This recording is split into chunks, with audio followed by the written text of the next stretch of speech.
قوم کے سروں کے اوپر مسلط کیا گیا، اور وہ پروجیکٹ عمران خان کوئی، میں تو اس کو بار بار یہی کہتا ہوں کہ وہ 2008 کے بعد سے شروع کیا گیا تھا اور وہ تسلسل کے ساتھ چلتا رہا، اتنا اس کا ریکارڈ لگایا گیا، اتنا وہ ہمارے ذہنوں میں باور کروایا گیا، اس قوم کے دماغوں میں بٹھایا گیا، اتنا وہ رپیٹ کیا گیا، کنزیکٹیولی اتنا رپیٹ کیا گیا کہ صبح و شام آپ کو سننے کو صرف ایک بات ملتی تھی کہ عمران خان، عمران خان، عمران خان، ملک کا یہ، ملک کا وہ، ملک کا بھلا۔ لیکن یہ عمران خان وہ تھا جو پاکستان میں دہشت گردوں کا حمایتی تھا، یہ وہ عمران خان تھا، اور ہم بھول گئے، ہم 80,000 لاشیں بھول گئے، یا ہمیں 80,000 لاشیں بھلا دی گئیں، جس میں ہر طرح کی لاش تھی، بچے کی لاش تھی، بچے میں بھی بیٹی کی لاش تھی، بیٹے کی لاش تھی، جوان کی لاش تھی، جوان عورت کی لاش تھی، وکیل کی لاش تھی، ڈاکٹر کی لاش تھی، صحافی کی لاش تھی، انجینئر کی لاش تھی، استاد کی لاش تھی، عالم دین کی لاش تھی، فوجی کی لاش تھی۔ تو اور پیچھے کیا رہ جاتا ہے؟ وہ ہم نے وہ ساری لاشوں کو فراموش کیا، اور ایک ایسے شخص کو ہم نے پاکستان کا وزیر اعظم بنانے میں ریاست نے اپنا وہ لچ فرائی کیا،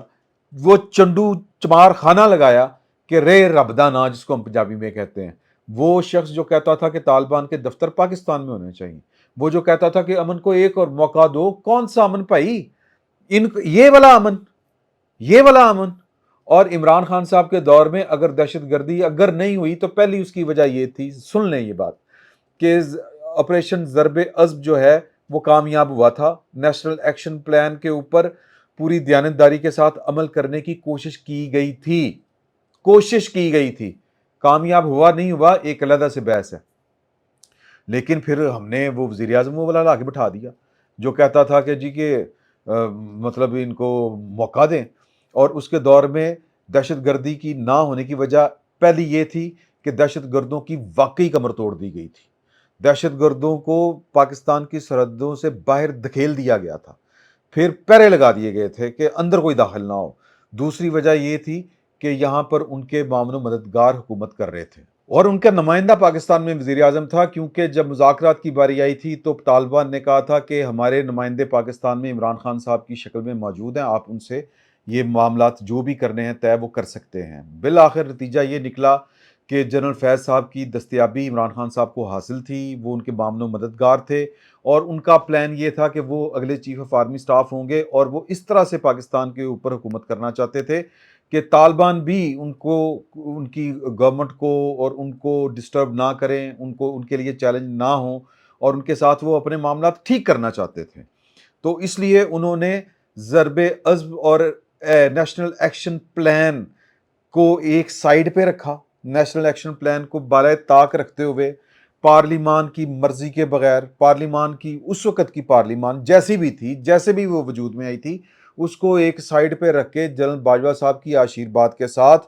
انہوں نے طالبان کے ساتھ نہ صرف مذاکرات کیے بلکہ طالبان کو پاکستان میں واپس لا بسایا۔ اور عمران خان صاحب جو ہیں وہ کلیم یہ کرتے ہیں کہ ہم نے ان کو توپ کے آگے رکھ کے اڑا دینا تھا، بھائی یہی کرنا تھا، اور کیا کرنا تھا؟ یا پھر طالبان ان کے ساتھ مذاکرات کرنے تھے، وہ نیشنل ایکشن پلان میں لکھا ہوا تھا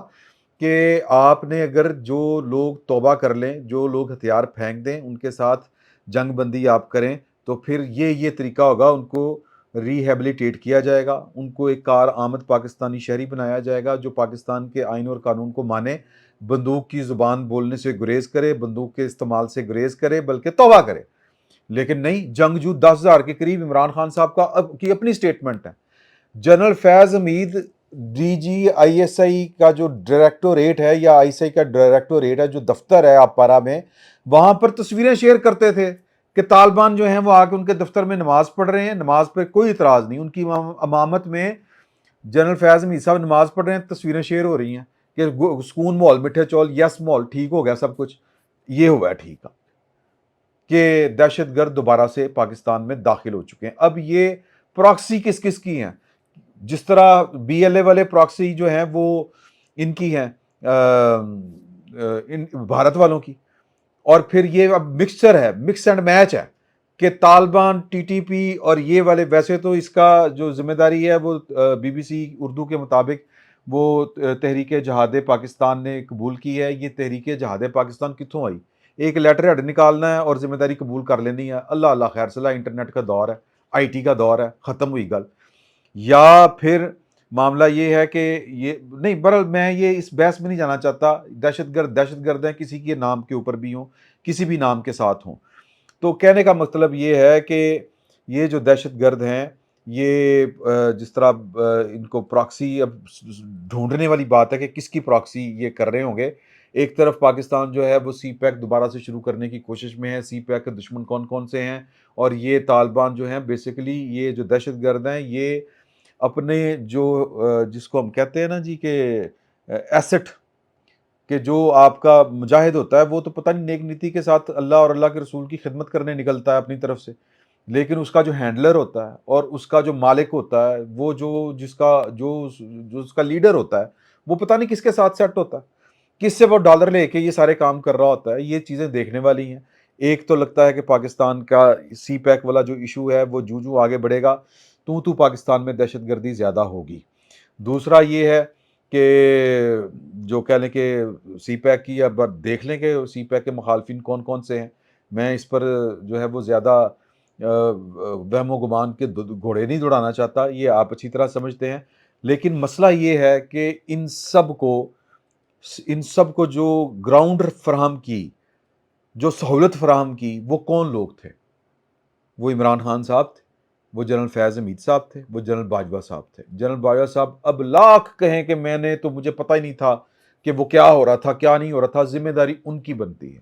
لیکن ڈائریکٹلی جس بندے نے یہ ساری چیزیں آپریٹ کی اس کا نام جنرل فیض حمید ہے۔ تو جنرل فیض حمید جو ہے اس کے اوپر میں وہ جو کل ہم بیٹھک میں بات کر رہے تھے، ان کے جرائم کی فہرست لمبی ہے۔ ان کے جرائم میں ایک یہ بھی جرم ہے کہ انہوں نے ادارے کو اپنی منشا کے مطابق استعمال کرنے کے لیے جو پالیسی بنائی اس میں قوم کی ان پٹ نہیں تھی۔ قوم کی ان پٹ جو ہے وہ اسی صورت میں ہوتی ہے جب آپ کوئی معاملہ پاکستان کی پارلیمان میں یا دنیا کی کسی بھی قوم کا معاملہ، اس وقت اس کی ان پٹ شامل ہوتی ہے جب وہ اس کے سامنے رکھا جائے۔ تو قوم کے سامنے رکھنے کا جو دستور ہے، جو طریقہ ہے، جو مروجہ طریقہ کار ہے، وہ جو فورم ہے وہ پارلیمان ہے۔ تو پارلیمان میں یہ معاملہ نہیں رکھا گیا تھا۔ ایون کہ وزیر اعظم اور ان کی جو مثلث تھی، چیف آف آرمی سٹاف، وزیر اعظم صاحب اور ڈی جی آئی ایس آئی، یہ ان کے جرائم ہیں جو قومی جرائم میں شامل ہوتے ہیں۔ تو جو بھی اس وقت پاکستان میں دہشت گردی ہے، اس کی ذمہ داری، اس کا سارا بوجھ جو ہے وہ ان تین افراد کے کندھے کے اوپر پڑتا ہے۔ تو فیض آباد دھرنا معاملہ ہو یا کوئی اور معاملہ ہو، اس ساری صورتحال میں جنرل فیض حمید کو ان جرائم کی سزا ملے گی جو بتائے تو نہیں جائیں گے کہ ان کے جرائم کون کون سے تھے۔ کوئی ایک آدھ جرم ہوگا جو سامنے آئے گا، لیکن اصل میں یہ ایسے جرائم ہیں کہ انہوں نے اپنے جو کہہ لیں کہ اختیار سے بڑھ کے اپنی ذات کو مد نظر رکھتے ہوئے، اپنے ذاتی ایجنڈے کو مد نظر رکھتے ہوئے جو پاکستان کا بیڑا غرق کیا ہے، اس میں ایک پاکستان میں دہشت گردوں کو دوبارہ آباد کرنا ہے۔ اور وہ ان کے پیچھے اب جب وہ کبھی گرفتار ہوں گے، جب ان سے پوچھا جائے گا کہ یہ کام آپ نے کس کی مرضی سے کیا، کیوں کیا اور اس کے مقاصد کیا تھے، تو تب پتہ چلے گا کہ ان کا کیا موقف تھا۔ یا اب بھی اگر وہ چاہیں تو اپنے کچھ ان کے جرنلسٹ ہیں، ان کو وہ موقف دے سکتے ہیں اپنا، لیکن نہیں دیں گے۔ تو جنرل فیض حمید ہوں، جنرل قمر جاوید باجوہ صاحب ہوں، یہ قومی مجرم ہیں۔ ان کی وجہ سے پاکستان کی سوشل فیبرک میں، پاکستان کی پولیٹیکل فیبرک میں، پاکستان کی ریاستی عمل میں، پاکستان کی قومی زندگی میں، پاکستان کی سلامتی میں، پاکستان کی سلامتی کے معاملات میں بہت بڑے بڑے ڈنٹ پڑے ہیں۔ پاکستان کو بہت بڑا نقصان ہوا ہے ہر سطح کے اوپر، اکانومی سے لے کے سلامتی تک۔ تو لہٰذا ان کا بچنا مشکل نہیں، ناممکن ہے۔ جنرل فیض حمید صاحب ان تین مجرموں میں سے ایک ہیں جنہوں نے پاکستان کو ان حالوں میں پہنچایا ہے۔